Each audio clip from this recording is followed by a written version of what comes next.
नमस्कार विद्यार्थी मित्रांनो, अभिनव स्टडीजमध्ये आपलं पुन्हा एकदा स्वागत. महाराष्ट्र राजपत्रित तांत्रिक सेवा पूर्व परीक्षा 2021 आणि भूमी अभिलेख विभाग भरती 2021 या परीक्षांच्या तयारीच्या दृष्टिकोनातून आजच्या भागामध्ये आपण चालू घडामोडींवर आधारित काही प्रश्न पाहणार आहोत. तर चला सुरुवात करूया. पहिला प्रश्न आहे, अफगाणिस्तानातून भारतीयांना देशात परत आणण्यासाठी चालविलेल्या मोहिमेचे नाव काय होते?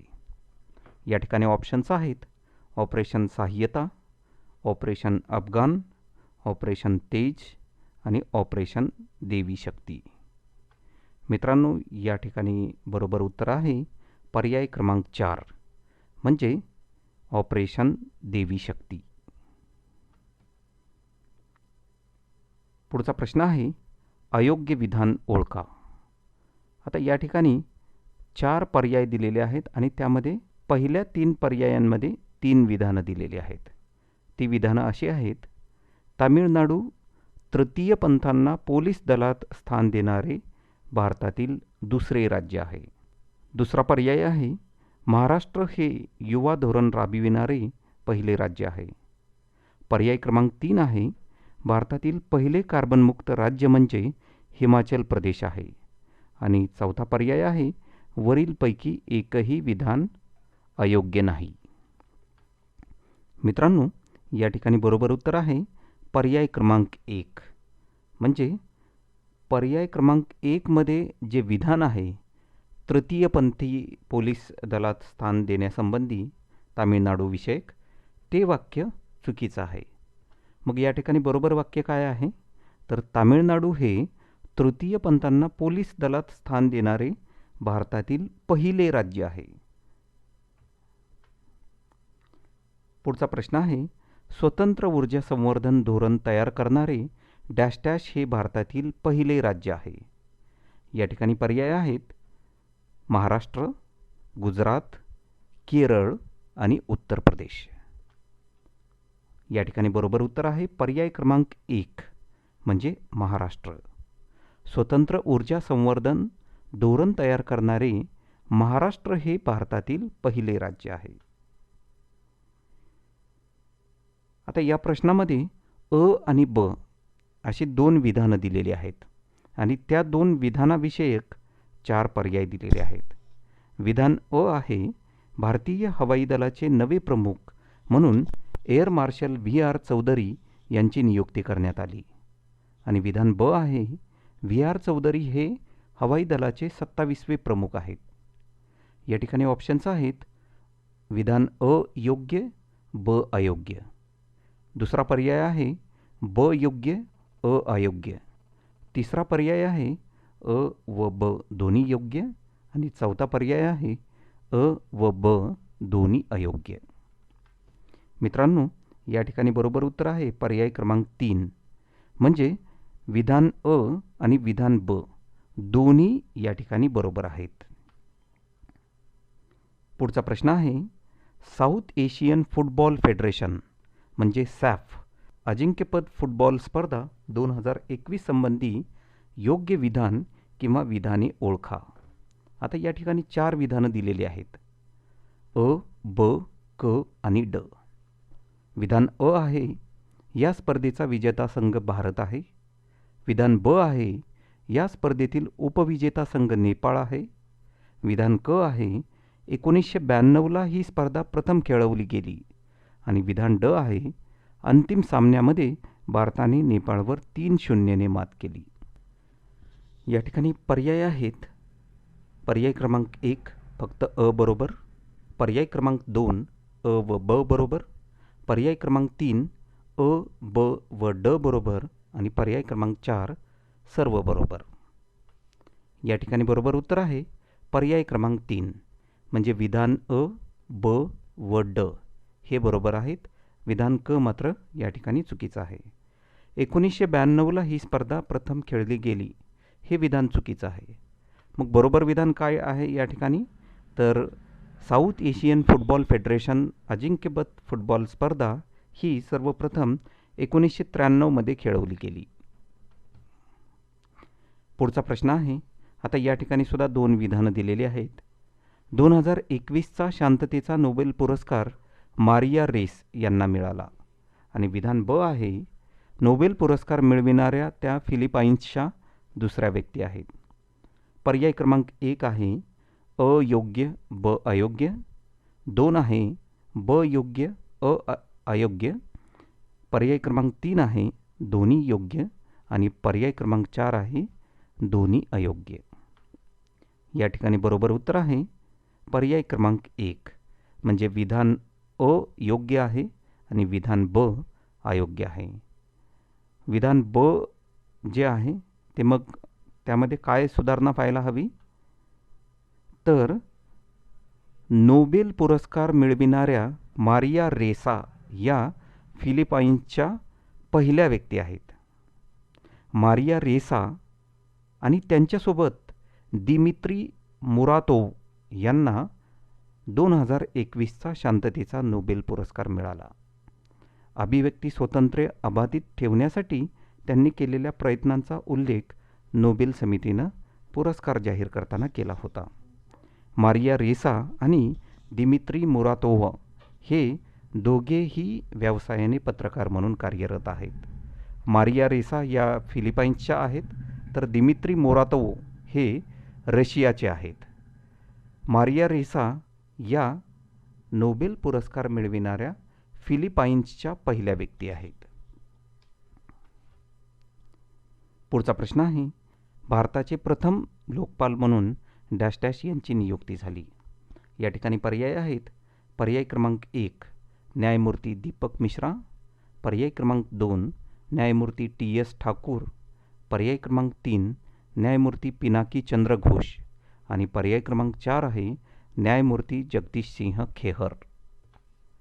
या ठिकाणी बरोबर उत्तर आहे पर्याय क्रमांक 3 न्यायमूर्ती पिनाकी चंद्र घोष. भारताचे प्रथम लोकपाल म्हणून पिनाकी चंद्र घोष यांची नियुक्ती करण्यात आलेली आहे. मित्रांनो, न्यायमूर्ती पिनाकी चंद्र घोष यांची 2019मध्ये नियुक्ती करण्यात आलेली आहे. भारतात लोकपाल कायदा संमत झाल्यानंतर तब्बल 5 वर्षांनी देशाला पहिले लोकपाल मिळाले. लोकपालांची नियुक्ती करण्यासाठी बनविलेली जी विशेष समिती होती त्यामध्ये पंतप्रधान नरेंद्र मोदी, लोकसभेच्या अध्यक्षा सुमित्रा महाजन त्यावेळच्या, त्यानंतर सरन्यायाधीश रंजन गोगोई त्या काळचे आणि प्रसिद्ध विधिज्ञ मुकुल रोहतगी यांचा समावेश होता. न्यायमूर्ती पिनाकी चंद्र घोष यांचे वय 70 वर्ष होईपर्यंत ते लोकपालच्या अध्यक्षपदी कायम राहतील. पुढचा प्रश्न आहे, खालीलपैकी कोणते विधान किंवा विधाने अयोग्य आहेत. विधान अ आहे, जागतिक आरोग्य सुरक्षेच्या बाबतीत अमेरिका अव्वल स्थानी असून ऑस्ट्रेलिया आणि फिनलँड अनुक्रमे 2ऱ्या व 3ऱ्या स्थानी आहेत. आणि विधान ब आहे, जागतिक आरोग्य सुरक्षेच्या बाबतीत जगातील 195 देशाच्या यादीत भारत 66व्या स्थानी आहे. पर्याय 1 आहे फक्त अ, 2 आहे फक्त ब, 3 आहे अ व ब दोन्ही आणि 4 आहे अ व ब दोन्ही नाही. या ठिकाणी बरोबर उत्तर आहे पर्याय क्रमांक 4 विधान अ व विधान ब दोन्ही अयोग्य नाहीत, म्हणजे अ आणि ब दोन्ही या ठिकाणी विधाने बरोबर आहेत. मित्रांनो, जागतिक आरोग्य सुरक्षेच्या बाबतीत अमेरिका अव्वल स्थानी आहे. त्यानंतर त्याच्यानंतर दुसरा देश जो आहे तो आहे ऑस्ट्रेलिया आणि 3ऱ्या नंबरवरती आहे फिनलँड. एकूण या ठिकाणी 195 देशाच्या यादीमध्ये भारत हा 66व्या स्थानी आहे. तर सर्वात शेवटी सोमालिया हा देश आहे, म्हणजे 195व्या स्थानी सोमालिया हा देश आहे. पुढचा प्रश्न आहे, कोणती व्यक्ती अंतराळाचा प्रवास करणारी जगातील सर्वात वयोवृद्ध व्यक्ती ठरली. ऑप्शन्स आहेत Michael Douglas, William शॅटनर, George Tekai आणि यापैकी नाही. बरोबर उत्तर आहे पर्याय क्रमांक 2 विल्यम शॅटनर. मित्रांनो, विल्यम शाटनर हे कॅनडाचे ज्येष्ठ अभिनेते आहेत. वयाच्या 90व्या वर्षी त्यांनी अंतराळात प्रवास केला. मित्रांनो, विल्यम शाटनर यांनी उद्योजक जेफ बेझोस यांच्या ब्लू ओरिजिनचे न्यू शेफर्ड रॉकेट जे आहे, या रॉकेटमधून त्यांनी हा प्रवास केला. 90व्या वर्षी विल्यम शाटनर यांच्याशिवाय ब्लू ओरिजिनचे Audrey Powers, French company Dassault सिस्टीमचे ग्लेन टेरिस आणि अर्थ ऑब्झर्वेशन कंपनीचे सहसंस्थापक क्रिस बोशुइजेन यांनी देखील अंतराळात प्रवास केला. अंतराळ पर्यटक पृथ्वीपासून 3,51,186 फूट उंचीवर शून्य गुरुत्वाकर्षणात म्हणजे झिरो ग्रॅव्हिटीमध्ये 3 मिनिटे होते आणि अंतराळातील वातावरणाचा त्या ठिकाणी त्यांनी अनुभव घेतला. पुढचा प्रश्न आहे, खालीलपैकी कोणते सॅटेलाइट फोनने सुसज्ज असलेले भारतातील पहिले राष्ट्रीय अभयारण्य ठरले?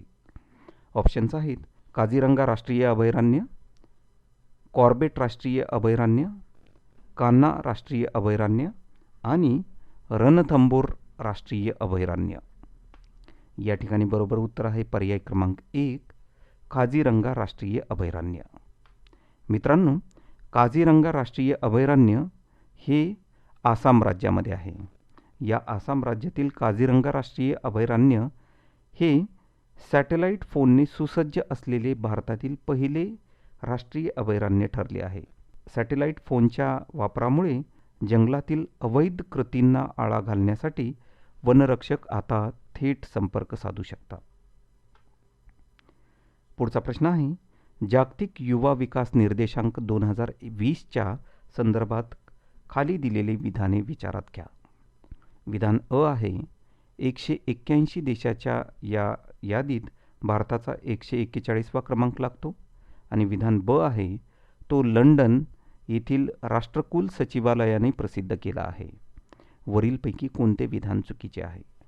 ऑप्शन्स आहेत फक्त अ, फक्त ब, अ आणि ब दोन्ही आणि चौथा ऑप्शन आहे अ आणि ब दोन्ही नाही. या ठिकाणी बरोबर उत्तर आहे पर्याय क्रमांक 1, फक्त अ हे विधान बरोबर आहे. मित्रांनो, जगातील युवा विकासामध्ये भारत हा 122व्या स्थानी आहे. विधान अ मध्ये 141वा स्थान या ठिकाणी म्हटलेलं होतं, परंतु 141वं स्थान नाही, 122वं स्थान आहे. 2010 ते 2018 दरम्यान युवा विकास क्षेत्रामध्ये सर्वात वेगवान उभारणाऱ्या 5 देशांमध्ये भारत आहे. भारतासोबतच रशिया, अफगाणिस्तान, इथिओपिया आणि बर्किना या देशांमध्ये वेगाने युवकांचा विकास झाला. तसेच शिक्षण आणि रोजगार क्षेत्रामध्ये 15.74% वाढ झाली. लंडन स्थित कॉमनवेल्थ सेक्रेटरिएटद्वारे म्हणजेच राष्ट्रकुल सचिवालयाने किंवा सचिवालयाद्वारे जाहीर करण्यात आलेल्या त्रैवार्षिक ranking global youth development index 2020मधून ही बाब समोर आली. पुढचा प्रश्न आहे, श्री क्षेत्र भीमाशंकरशी संबंधित खालीलपैकी कोणती विधाने असत्य आहेत? विधान अ आहे, 12 ज्योतिर्लिंगापैकी एक गणले जाणारे भीमाशंकर हे क्षेत्र पुणे जिल्ह्याच्या आंबेगाव तालुक्यातील सह्याद्री पर्वतरांगेत वसले आहे. तर विधान ब आहे, भीमाशंकर येथील मंदिराच्या बांधकामाचे श्रेय नाना फडणवीस यांना दिले जाते. या ठिकाणी ऑप्शन्स आहेत फक्त अ, फक्त ब, अ आणि ब दोन्ही आणि अ आणि ब दोन्ही नाही. या ठिकाणी बरोबर उत्तर आहे पर्याय क्रमांक 4, अ आणि ब दोन्ही नाहीत. म्हणजे या ठिकाणी जी श्री क्षेत्र भीमाशंकराशी संबंधित 2 विधानं दिलेली आहेत ती दोन्ही विधाने बरोबर आहेत. भीमाशंकर हे पुणे जिल्ह्यात असून पुणे जिल्ह्याच्या खेड तालुक्यामध्ये आहे. भीमाशंकर हे भारतातील 12 ज्योतिर्लिंगापैकी एक आहे.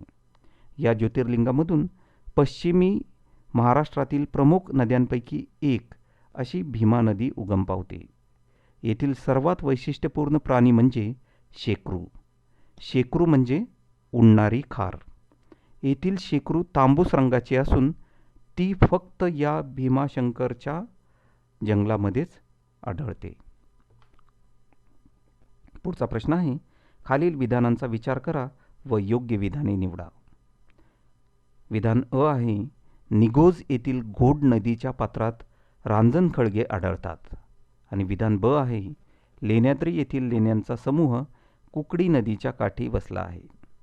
ऑप्शन्स आहेत फक्त अ, फक्त ब, अ आणि ब दोन्ही, आणि पर्याय क्रमांक 4 आहे अ आणि ब दोन्ही नाही. या ठिकाणी बरोबर उत्तर आहे पर्याय क्रमांक 2, म्हणजे फक्त ब हे विधान योग्य आहे.